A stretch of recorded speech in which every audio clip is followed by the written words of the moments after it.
Assalamualaikum warahmatullahi wabarakatuh. Dalam video pembelajaran ini, Ibu akan membahas limit fungsi trigonometri. Selamat menyaksikan. Untuk menentukan nilai limit fungsi trigonometri, kita bisa menggunakan cara yang pertama substitusi, rumus trigonometri, rumus atau sifat limit. Tetapi catatan untuk limit trigonometri tidak dapat berupa tak tentu atau 0/0. Jadi ketika kita menggunakan substitusi, ketika hasilnya tak tentu, maka langsung menggunakan rumus trigonometri atau menyederhanakan. Jadi yang bisa kita gunakan yaitu substitusi apabila hasilnya tentu. Yang tak tentu kita nggak bisa ya. Rumus trigonometri, rumus atau sifat limit. Contoh soal yang pertama, limit x mendekati v per 2 dengan persamaannya tan setengah x dikurangi cos 2x. Nah, kita menggunakan cara yang pertama yaitu substitusi, di mana kita masukkan nilai x mendekati v per 2 ke persamaan. Jadi, tan setengah x-nya ganti dengan v per 2 dikurangi cos 2 dikali x-nya ganti dengan v per 2. Jadi, tan 1/2 dikali v per 2 jadi v per 4 dikurangi cos v. Nah, tan v per 4 itu 1, karena tan 45 derajat itu 1, cos v itu negatif 1, jadi 1 dikurangi negatif 1, hasilnya 2. Selanjutnya ada teorema limit trigonometri khusus.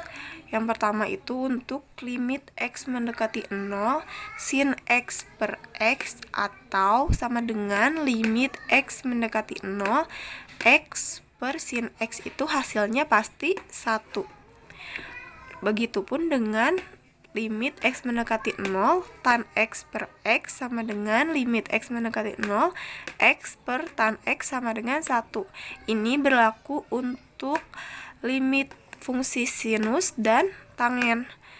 Jadi kalau ada persamaan sin x per x selama limitnya x mendekati 0, itu hasilnya pasti 1 atau x per sin x. Kita langsung ke contoh. Yang pertama, limit x mendekati 0 sin 3x per 3x. Karena di sininya x mendekati 0, berarti kita menggunakan teorema limit yang pertama ya.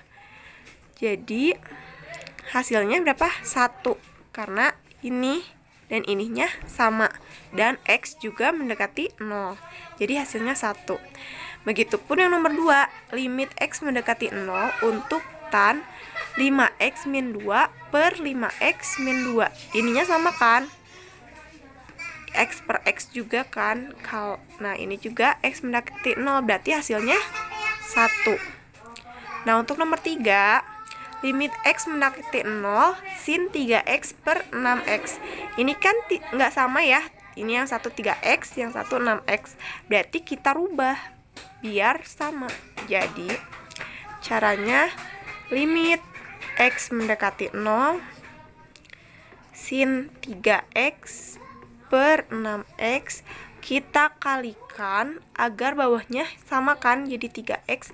Berarti kita kalikan 3x per 3x. Karena 3x per 3x itu hasilnya 1 kan. Jadi tidak masalah ketika dikalikan 3x per 3x. Asal yang atas dikalikan 3x, yang bawah pun dikalikan 3x.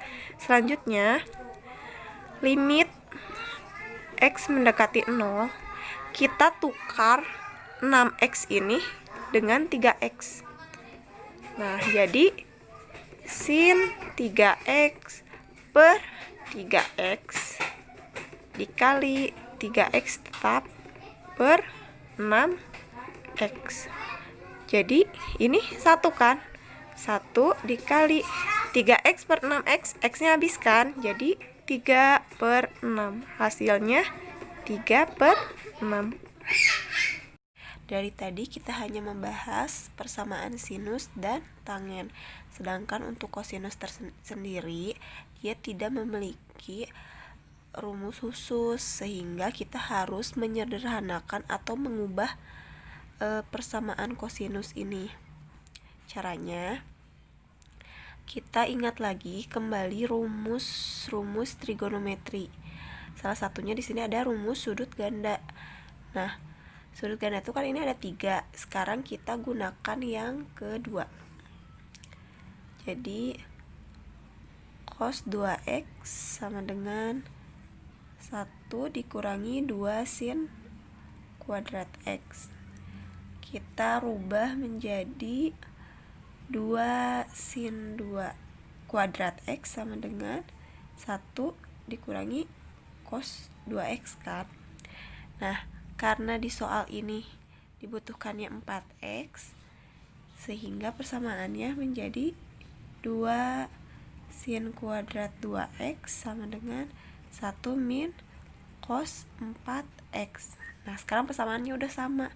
Sekarang kita rubah persamaan yang ini menjadi 2 sin kuadrat 2x. Jadi sama dengan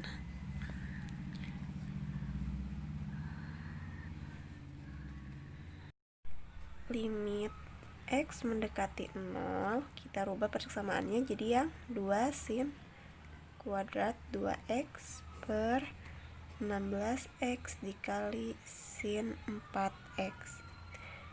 Nah, karena ini 2 sin kuadrat x, berarti kita bisa jabarkan jadi 2 sin 2x dikali sin 2x kan, per 16x dikali sin 4x. Nah, limit x mendekati 0. Oh ya, karena di sini konstanta, bisa kita pindahkan ke depan kan? Jadi sini nih. Jadi 2 limit x mendekati 0 sin 2x per 16x, kita jabarkan kayak gini ya, bisa kan? Sin 4x, karena dia perkalian jadi bisa kita uraikan. Jadi 2 limit x mendekati 0 sin 2x per 16x, kita kalikan dengan 2x per 2x. Yang ini pun sama, sin 2x per sin 4x, karena dua-duanya beda, jadi kita kalikan 2 kali, jadi 2x per 2x dikali 4x per 4x.